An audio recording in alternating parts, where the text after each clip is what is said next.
మంచి చూసామండి అని చెప్పి వాళ్ళ తల్లిదండ్రులు కూడా ఎప్పుడైనా మా అమ్మాయికి మ్యారేజ్ ఎక్కడైనా ఉంటే సుజాత గారు అంటారు. ఎప్పుడైనా ఎవరైనా సంబంధం ఉంటే చెప్పండి అని అంటుంటారు. అందరూ వెళ్దాంలేండి, చూద్దాం. మంచోళ్ళు ఉండాలి కదండి, అబ్బాయి మంచోడై ఉండాలి, అన్ని విధాలా తెలుసుకోవాలి, నాలుగు వైపులు కనుక్కోవాలండి. నేనైతే ఎవరిని కనుక్కోలేదండి. మా నాన్నగారు చేసుకోలేదు, ఏమీ చేసుకోలేదు. నచ్చారు, బాగున్నాడు, అబ్బాయి చదువుకున్నాడు, జాబ్ చేసుకుంటున్నాడు, నచ్చాడు, ఏదో సాంప్రదాయంగా ఉంది కదా అని అనుకున్నాను, అంతే అండి.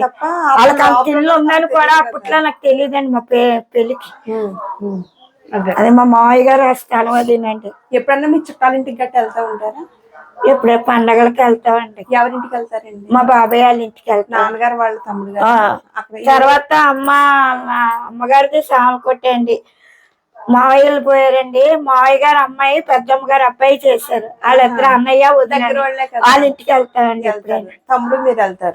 తమ్ముడు నేనే ఆదివారాలు ఎప్పుడైనా అక్కడికి ఎక్కువ వెళ్తే ఇలాగా గుళ్ళోకి వెళ్తామండి. పిఠాపురం ఆదివారాలు అప్పుడే పిఠాపురం అని. ఇప్పుడు ఈ బస్ వేసాక ఇదైనా వారపిల్లి అది వెళ్ళొచ్చామండి దేవుడి దర్శనం. ఇంకా అలా కూడా వెళ్ళాక మీరు ఇంకా ఫ్రీ బస్ మాలని ఇంకా వారపిల్లి అప్పుడు పిల్లది ఈ మధ్యన వెళ్ళొచ్చు. ఫ్రీ బస్ వల్ల చాలా మంది ఆడపిల్లల కన్నా ఉపయోగం ఉంటుంది. మీకు లాంటి వాళ్ళకి కూడా ఉపయోగం. తమ్ముని తీసుకెళ్ళమన్నానంట. అందరూ వెళ్తున్నారు, అన్ని అత్తర్లు తిరిగి. నేనంటే ఎక్కడికే వెళ్ళలేదు అంటే పాపం నాన్నగారు లాగే మా తమ్ముడు కూడా బాగా చూస్తాడు. పండగకి చీర తీయడమే కాదు, ఏదో బాగానే చూసుకుంటాడు అక్కనే అండి. చాలా బాగా చూస్తాడండి. తినకపోతే తిను అంటాడు, టాబ్లెట్ తెస్తాడు. ఏదైనా తలపోటుగా ఉన్నా ఏదైనా ఉన్నా ముందు చెప్తే వెంటనే టాబ్లెట్ తెచ్చిస్తాం, అది చేస్తాడండి. బాగా చూసుకుంటాడు.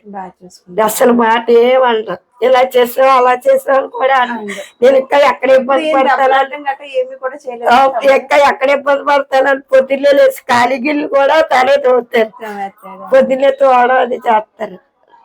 తమ్ముడుకి పెళ్లి అవ్వలేదు, ఆడికి ఒక జీవితం లేదన్న బాధ తప్ప మీకు వేరే బాధ అయితే మీకోసం ఏమీ లేదా?